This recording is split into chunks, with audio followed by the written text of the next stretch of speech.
AskReddit by Ultra Rare Wolf. Who made the stupidest and most embarrassing mistake in history? I've scrolled for a while and haven't seen anything about Mao Zedong ordering an eradication of sparrows from China in 1959.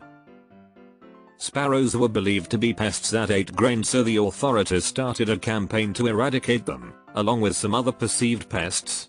The eradication worked. Unfortunately, the sparrows, while they do eat some grain, also play a critical role in controlling the insect pests that cause crop disasters of a biblical scale. The next year, locusts boomed without their sparrow predator and took the crops, initiating a famine that killed 15 million people. China ended up having to import sparrows from the Soviet Union. There's another stupid thing he did. He wanted to increase the area of the land for crops and business. What he did is to reroute the river into a straight line by making the workers dig a way for it. They managed to dig it all the way, but when they opened the dam for the river, the water just get absorbed in the soil because the land they dig through is really dry. I think it became another cause of famine. My personal favorite is New Zealand Prime Minister Robert Muldoon getting drunk in his office one night and then calling a snap election. 2 weeks later, his government was voted out of office. Reporter: this doesn't give you much time to prepare for the election, does it, Prime Minister? Muldoon, slurring: Dewey nth of my operonant mucht me to prepri if there do it winks knowingly. Hygielicus. He was an actor performing the play Orestes by the famous playwright Euripides. In the dramatic climax, the king he was playing lay dying and is supposed to say after the storm I see again a calm sea as he expires. He mispronounced the word gal and changing the line to after the storm I see again a weasel. This embarrassing mistake happened in 408 BC.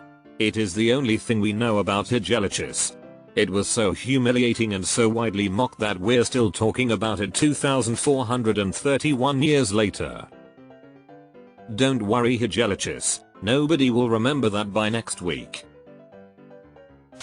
The guys that accidentally brought down the Berlin Wall by declaring at a press conference that the right of freedom to travel was effective immediately, which was not at all what the GDR's political party had wanted, which led to thousands of people rushing to and overwhelming the borders and in the end to the reunification of Germany. It was a small mistake but with a great outcome. Gunter Schabowski. And, yeah, this would be my answer as well. We have a printout in the copy room at work that says, whatever you messed up today, at least you weren't driving this ship. https://nowyourmeme.com/memes/events/suez-canal-jam. The worst part about that link is it's saying it was added over 2 years ago. Crap, was it that long ago? Nikola Tesla. He had a contract with Westinghouse to get $1 for every kW of power produced from his system of ACK power generation.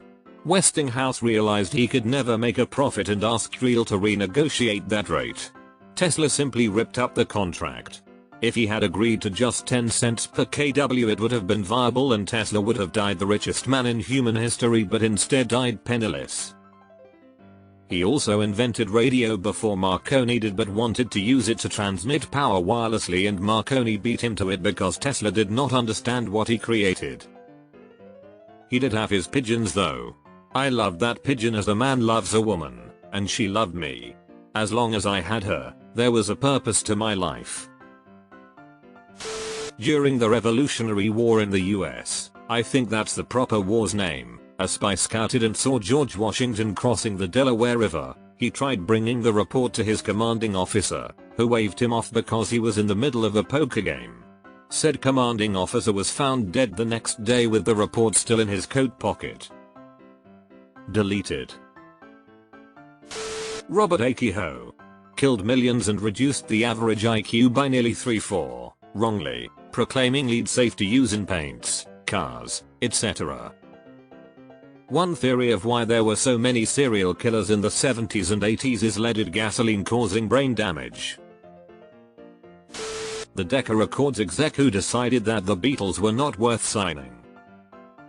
The bigger mistake was thinking guitar music was dying. The Beatles didn't have Ringo yet and so weren't really the Beatles as we know them. Decca also rejected the Yardbirds and other successful acts. Franz Ferdinand's lead driver that took a wrong turn on the way to the hospital to see victims of the original assassination attempt on the Archduke. They inadvertently brought Ferdinand directly to his assassin, leading to, well, the 20th and 21st centuries of war and death. True, though most historians would argue that WWI was inevitable. Europe was a powder keg of alliances and mutual defense pact that would go off with a single spark. If it hadn't been Ferdinand's assassination, it would have been something else. Thomas Midgley Jr. made two of the biggest. He was one of the early pioneers of chlorofluorocarbons, CFCs, compounds that became widely used in industry and which were destroying the ozone layer. He also invented leaded gasoline and insisted that it was safe to use. He also died in a contraption he invented to help him get out of bed. Basically the king of creating things that were at first seemingly beneficial, but ended up being very harmful, the last one just to himself though. Low stakes, but high embarrassment, Four Seasons lawn services. The fact that nobody will ever admit to it being a fuck up makes them look so much worse. Those responsible for the loss of mission to Mars in the mid-90s because a team didn't know it was supposed to be working in metric measurements. So the spaceship, all of its money, all of the planning, all of the anticipated data, poof, gone because of a stupid mistake that should have been caught by a process. Mars Climate Orbiter, the 23rd of September, 1999. I was among the large group of people at NASA Ames watching the mission. A mix of civil servants, contractors, and scientists who actually worked on the project. When mission control lost contact, the pall that descended over that room was like nothing I'd ever seen. Grown men cried. Several in fact. You would have thought San Francisco had been nuked. Blockbuster not investing in Netflix for peanuts. It killed them and the rest is history. Surprised no one mentioned the guy who left the door to Constantinople open. Chernobyl was pretty bad. That was a series of awful decisions, not just one though. Everybody who told the Mongol Empire to go fuck themselves instead of just handing over the keys. Well, Japan said to go fuck themselves and survived. Hitler invading Russia. Hitler thinking Mussolini and the Italian military would be anything more than a problem for his objectives. Napoleon and the steam engine. A ship that sails by bonfires under its decks. Away with you, visionist. If not for his short-sightedness, we would likely see French be the dominant language in the West. Deleted. I ascribed to the theory that the only actual purpose for this was to make the switch from cane sugar to corn syrup, and that they needed a transition period so people didn't notice the drop in quality. The leaders of Europe in the years leading up to WWI. Every pre-WWI leader on both sides. Why would I put any effort into trying basic diplomacy to resolve a conflict in a Central European backwater possession of middling country? I can just greatly exaggerate the problem and start a war that clearly we'll win in a couple of months.